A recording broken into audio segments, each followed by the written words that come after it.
cleans off that top layer of dust. We bathe our elephants from top to bottom and from trunk to tail. Tombi is the tallest elephant we have here at the zoo. She's just under 9 feet tall. She stands about 8'6". So reaching her back, along with other elephants' back, can be a bit of a challenge. I don't like to carry a ladder around. Nikki doesn't have a full extension for the hose. So we came up with a much easier solution. We just asked the elephants to come down to us. Now, every time we bathe one of the elephants, that's also a training session. Training sessions help deepen the bond between elephant and trainer. Tombi shows a lot of trust in Nikki by laying down here in front of all of you guys. Yeah, let me hear it. Nicely done, Tombi. I want my zoom lens too. Now Nikki's going to go ahead and rinse Tombi's back off, and then we'll invite our guest bathers out to start the scrubbing. As Tombi's laid down, you'll notice a couple different features on her body.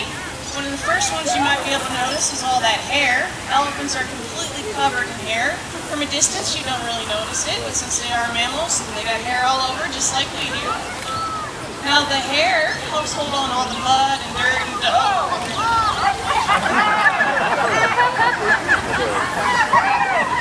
Oh, good Lord, she's still going. Hope for a breeze. Come on. Well, okay, we'll move on. So the hair holds on all that mud.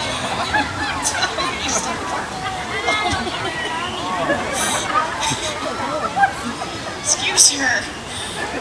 I know. All the mud and dirt and dust they throw on themselves. Now elephants will cover themselves in mud for a couple of reasons. One of the main reasons is to act as a sunscreen. You put enough mud on your body, you get a nice protective covering.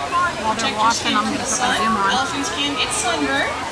The second thing it protects them from is insect bites. Now Tombi's skin is incredibly thick. It's about an inch to inch and a half thick in certain places, and the thinnest on the back side of her ears. How many minutes it's also very sensitive.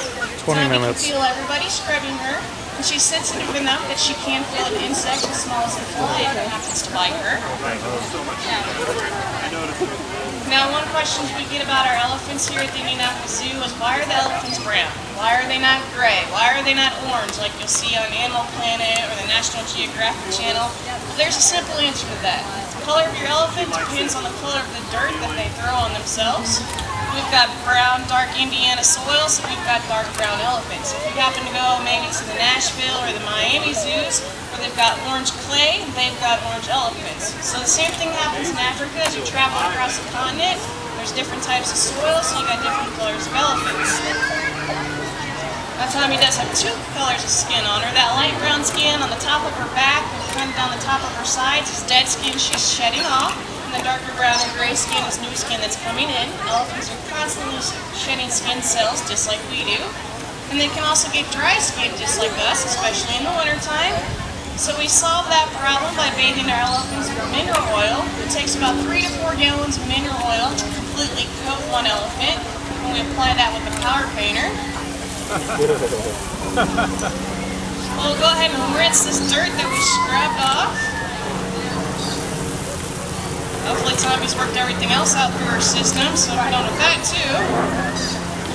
Looks like our guest bathers did a pretty good job so far. There's a lot of dirt coming off of Tombi's back. Well, Tombi, if you go ahead and get back up on your feet, we'll continue with the bath.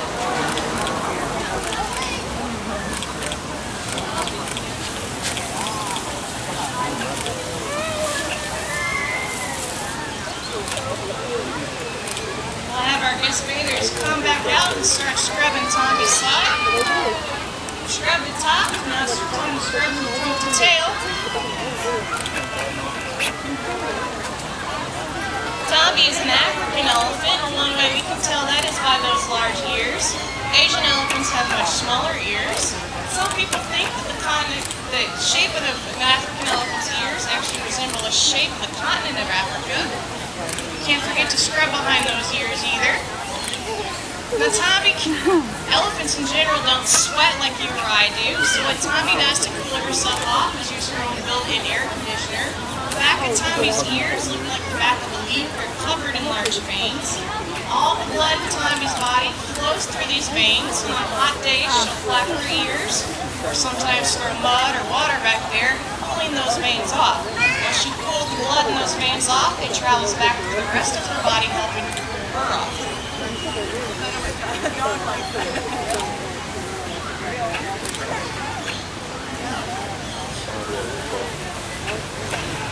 As we're scrubbing Tombi's sides, you'll notice that her tail has long coarse hairs. That is actual hair back there. It's not any wire or plastic we stuck onto her.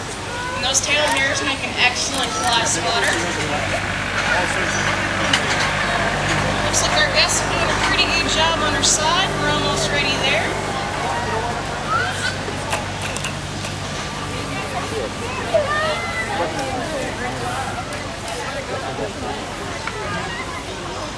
Well, we scrubbed Tombi, scrubbed her top, we scrubbed her trunk to tail, so now it's time to scrub the bottom side. Nikki asked Tombi to lift her foot. Elephants have toenails on the bottom of each foot, just like we do. And the bottom of Tombi's foot is actually a leathery callus pad. As Tombi moves around looking for different feet, if you look closely, you'll be able to notice the shape of her feet actually change. Now what that is elephants have a big wedge-shaped, cushiony, fatty pad at the back of each heel, and that works as a shock absorber for her, so her feet kind of narrow and compressed depending on how she's shifting her weights. It's a good thing Tombi's got 4 shock absorbers on her, because she weighs in at 8,000 pounds. True. She'll have you know that's a modest weight for an African elephant her size. Our heaviest individual is actually 10,000 pounds here at the zoo. Exercise is an extremely important part of our elephant's daily routine. We try to walk our elephants about a minimum of 2 miles every single day. Now that walking will help wear down pads and nails, but occasionally, about every 2 months or so, we just step in and give the elephants a pedicure, file back an overgrown nail or pad. I'll tell you a little bit more about Tombi herself. As I mentioned, Tombi's just under 9 feet tall. She weighs 8,000 pounds and she's 35 years old. Tombi, unfortunately, is not a mother of her own, but she's an excellent aunt. Tombi's an aunt to all 5 of the babies we own.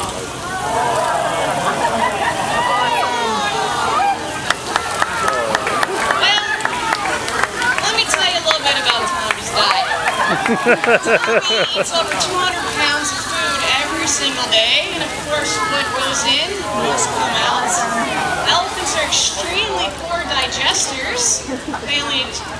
They digest less than half of what they eat, so there's a lot more comes out than what goes in sometimes, as you can see. Now Tombi's digestion is so poor that should she get an orange today, if we went back to the barn and fed Tombi an orange, tomorrow when she does that, there would be an orange peel in there. The meat of the orange would be gone, but there'd still be a peel. It'd be just as warm as when you're sitting in. We've got a grand total of 7 African elephants here at the Indianapolis Zoo. We've got 6 females and 1 little boy, Kadar. Now, as I was talking before Tombi interrupted me again, Tombi is an excellent aunt.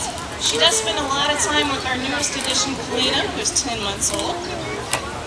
We're going to go ahead and scrub Tombi's tusks.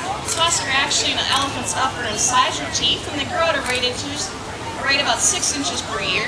What a lot of people don't realize is the elephant's tusk goes up into their skull, so there's just as much tusk inside Tombi's skull as there is visible on the outside. Both African and Asian elephants use their tusks to dig in the ground for minerals or strip bark off of trees. Now, in addition to those 2 front teeth, Tombi also has 4 molar teeth in her mouth at any one time. She's going to come around and say ah, and if you guys look real close up towards the roof of her mouth, you'll be able to see her top molars. One of the unique things about elephants is they actually get 6 sets of teeth during their lifetime. Each tooth is larger than the one it replaces, and that last tooth is about the size of a house brick. As I mentioned, Tombi uses these coarse, grinding teeth to eat a variety of vegetation. She does consume about 200 pounds of food all by herself every single day. You can see what happens to that food after her body has digested it. Well, Tombi, you're pretty clean. We'll go ahead and shake some water for us. Yep, drip dry a little bit. Thank you very much. Well, that concludes our very interactive demonstration, Tombi.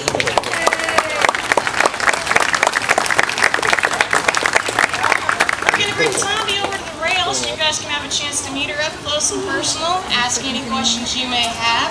There's hand sanitizer bags at the arena. It's always a good idea to wash your hands after meeting any animal. I can tell you, now that she gave you a full show,